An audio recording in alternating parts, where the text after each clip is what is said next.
Hello प्यारे दोस्तों। तो आज के इस वीडियो में हम द्विघात बहुपद का गुणनखंड करना सीखेंगे, यानी कि फैक्टराइज करना सीखेंगे हम आज के इस वीडियो में। तो चलिए शुरू करते हैं। तो यहाँ पर देखिए, ये हमारे पास क्वेश्चन है 6x² प्लस 17x प्लस 5। तो इसका हमें गुणनखंड यानी कि फैक्टराइज करना है। तो देखिए कैसे करते हैं, पूरा स्टेप बाय स्टेप समझेंगे हम आज के इस वीडियो में, ताकि आपको अच्छे से समझ में आ जाए कि हम गुणनखंड यानी कि फैक्टराइज कैसे करते हैं। तो सबसे पहला काम हमारा ये होता है कि जो हमारा ये बहुपद है, इसमें एक्स स्क्वायर के साथ जो नंबर है, यानी कि एक्स स्क्वायर का जो गुणांक है, जो कि यहाँ पर 6 है, तो इस 6 को हम लिखेंगे और लास्ट में ये जो अचर पद है जो कि कितना है, 5 है, तो इसको हम लिख लेंगे और दोनों का गुणा कर देंगे। तो ये आ जाएगा हमारा 30। ठीक है।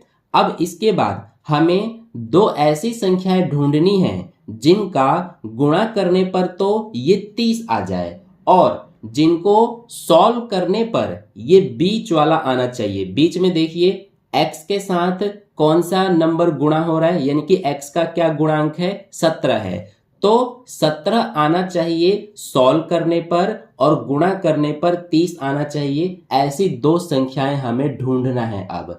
ठीक है। तो ये हम कैसे ढूंढते हैं, इसका एक तरीका ये है कि जो हमारा ये गुणा करने पर 30 आया था ना, तो इसके हम फैक्टर्स लिखेंगे। फैक्टर्स हम कुछ इस तरह से लिखते हैं। सबसे पहले 2 के पहाड़े से 15 बार में जाएगा, फिर 3 के पहाड़े से 5 बार में और 5 के पहाड़े से 1 बार में। तो यहाँ पर ये 3 गुणनखंड आए हैं, 3 फैक्टर्स आए हैं। तो इन्हीं में से हम अब 2 नंबर्स बनाने की कोशिश करेंगे। ठीक है, ताकि गुणा करने पर 30 और सॉल्व करने पर 17 आ जाए। तो देखिए, अगर हम यहाँ पर 3 और 5 इनका गुणा करके 3 पंजे 15 लिखेंगे और ये जो 2 है इसको अकेला लिखेंगे, तो हमारा बात बनेगा कि नहीं, चेक कर लेते हैं। देखिए 2 और 15 का गुणा करने पर क्या आएगा, 30 आएगा, यानी कि गुणा करने पर ये तो हमारा आ रहा है। और इन दोनों को सॉल्व करने पर, यानी कि दोनों को अगर हम प्लस करते हैं तो हमारा कितना आएगा, 17 आ जाएगा, यानी सॉल्व करने पर ये भी आ रहा है। तो हमारा 2 संख्या जो हमें ढूंढना था वो हमें मिल गया। एक तो 2 है और दूसरा 15 है। ठीक है। तो अब हम क्या करते हैं कि सबसे इंपॉर्टेंट यही है, आपको 2 संख्याएं ढूंढना आना चाहिए अच्छे से। अब हम क्या करेंगे कि जो हमारा ये पहला टर्म है, पहला जो पद है इस बहुपद का, इसको हम एज इट इज उतार देते हैं। इसके बाद ये जो बीच वाला हमारा टर्म है, इसकी जगह पर हम इन दोनों को लिखते हैं जो हमने 2 नंबर्स ढूंढा है। तो पहला हमारा 2 है, ये प्लस का 2 माना जाएगा, तो यहाँ पर प्लस का 2 लिखेंगे। अब इसकी जगह पर हम ये लिख रहे हैं तो इसके साथ x लगा हुआ है, तो यहाँ पर भी x ही लगाएंगे। फिर इसके बाद ये वाला लिखेंगे जो कि है प्लस का 15 और इसके साथ भी x ही लगाएंगे, क्योंकि ये दोनों हम इसकी जगह पर, यानी इसके बदले में ये दोनों को हम लिख रहे हैं, तो इसीलिए इसके साथ भी x लगेगा। और ये लास्ट वाला जो टर्म है, लास्ट वाला पद, ये एज इट इज उतार दिया जाता है। ठीक है। अब देखिए यहाँ पर हमारे टोटल 4 पद हो गए। ये देखिए 1 2 3 4। तो अब क्या करेंगे हम कि शुरू के ये जो दोनों हमारे टर्म्स हैं, इन दोनों में से हम कॉमन लेने की कोशिश करेंगे। कॉमन कैसे लेते हैं ये आपको अच्छे से आना चाहिए। देखिए, कॉमन लेने का मतलब है कि इन दोनों में कौन सा गुणनखंड सेम आता है। तो अगर आपको डायरेक्ट नहीं पता चलता है तो आप क्या करेंगे कि इनको गुणनखंड के रूप में लिख लेंगे। जैसे 6x² है, तो 6 को हम क्या लिख सकते हैं, 2 गुणा 3, और x² को x गुणा x। इसी तरह से दूसरा है 2x, तो इसको हम क्या लिख सकते हैं, 2 गुणा में x। अब देखिए इसमें और इसमें क्या आपको एक जैसा दिखाई दे रहा है, यानी कि क्या कॉमन दिखाई दे रहा है। तो एक तो हमारा ये 2 है जो कि दोनों में कॉमन दिख रहा है, तो इसीलिए इन दोनों में से हमारा 2 कॉमन आएगा, यानी कि 2 को हम लिख देंगे एक बार। इसके अलावा दोनों में देखिए ये x भी आ रहा है, तो इसीलिए इन दोनों में से x भी हमारा कॉमन आ जाएगा, तो इसको भी हम लिख देंगे। अब इसके अलावा दोनों में कुछ भी एक जैसा यानी कि कॉमन नहीं है, तो अब हम बाकी बचा हुआ ब्रैकेट के अंदर लिखते हैं। तो इसमें क्या बचा 3 और x, यानी 3 और x का गुणा करेंगे तो 3x बचा। और इसमें क्या बचा, इसमें तो कुछ बचा ही नहीं है। तो जब कुछ नहीं बचता है तो हम 1 लिखते हैं और ये बीच में प्लस का निशान है तो प्लस लगा देंगे और ये ब्रैकेट बंद। तो ये हमने क्या कर दिया कि इन दोनों में से कॉमन लेकर जो बच गया वो हमने लिख दिया। ऐसे ही इन दोनों टर्म्स के साथ भी करने वाले हैं हम, ठीक है। तो इन दोनों में से क्या कॉमन आ सकता है, देखिए 15x है और ये 5 है, तो दोनों में से हमारा प्लस का 5 कॉमन आ सकता है, ठीक है। आप इस तरह से करके चेक करना इन दोनों का, तो आपको 5 दिखेगा दोनों में।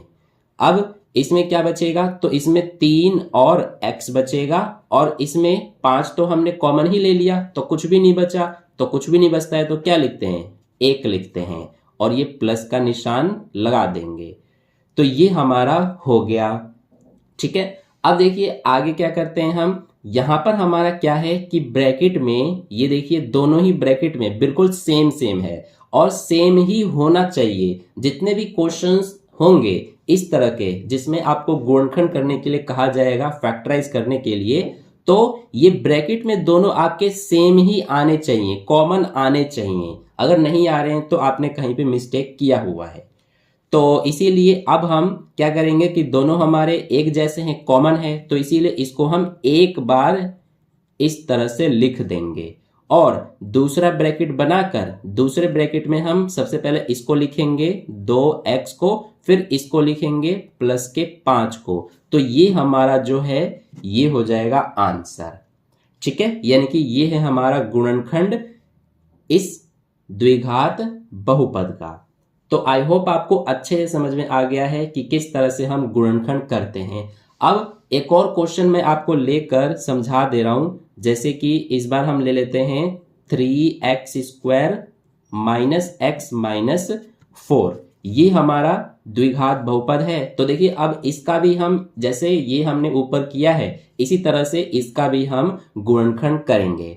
तो सबसे पहले क्या करते हैं कि जो x² के साथ गुणांक है जो कि 3 है, इसको लेंगे और जो हमारा इसमें ये लास्ट में अचर पद है जो कि -4 है, इसको लेंगे और दोनों का गुणा करेंगे तो -12 आएगा।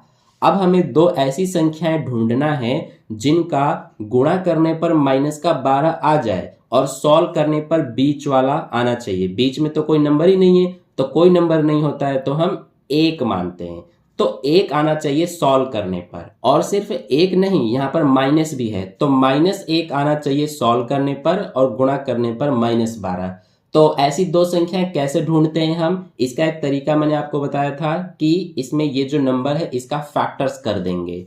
तो यहाँ -12 है, हम सिर्फ 12 के फैक्टर्स करेंगे तो ये हो जाएगा 2 छिक 12, 2 तिया 6 और 3 एकम 3। तो यहाँ पर 3 गुणनखंड आ रहे हैं, इनमें से अब हम 2 नंबर्स बनाएंगे। तो क्या क्या हो सकता है हमारा, एक तो हमारा हो सकता है ये 2 दूना 4 और ये 3, यानी कि अगर हम ये 3 ले लेते हैं और ये 2 दूना 4 ले लेते हैं तो गुणा करने पर 12 आएगा, लेकिन हमें -12 बनाना है। तो हम क्या करेंगे कि 4 को माइनस में ले लेंगे।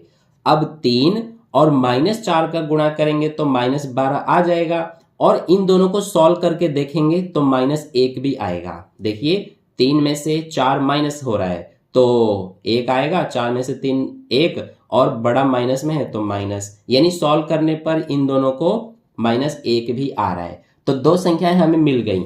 अब क्या करते हैं, ये पहला वाला जो पद है इसको उतार देते हैं और इस बीच वाली की जगह पर इन दोनों को लिखते हैं। सबसे पहले प्लस का 3x, फिर -4x और इस लास्ट वाले को उतार देते हैं। अब इन दोनों में से कॉमन लेंगे तो दोनों में से हमारा 3x कॉमन आ जाएगा। इसमें क्या बचेगा, x बचेगा। इसमें से 3x कॉमन आ गया तो 1 बचेगा। इन दोनों में से हमारा -4 कॉमन आ जाएगा क्योंकि दोनों में माइनस है और दोनों में 4 भी है। तो इसमें x बचेगा और इसमें क्या बचेगा, +1, ठीक है। क्योंकि देखिए हमें यहाँ पर माइनस तो हमने कॉमन ले लिया तो यहाँ पर माइनस तो बचा ही नहीं, इसीलिए प्लस लिखा जाएगा। या फिर आप ऐसे भी चेक कर सकते हैं, ये माइनस प्लस गुणा करने पर ये आना चाहिए, तो माइनस प्लस का गुणा माइनस और 4 एकम 4।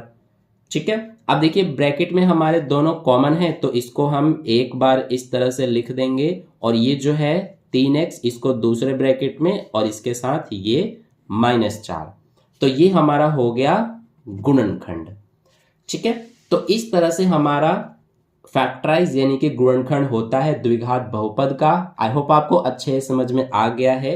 तो वीडियो को लाइक कर देना, अपने दोस्तों के साथ भी शेयर कर देना और चैनल को आपने सब्सक्राइब नहीं किया है तो सब्सक्राइब करके बेल आइकन को प्रेस जरूर कर लेना। तो मिलते हैं फिर अगले वीडियो में।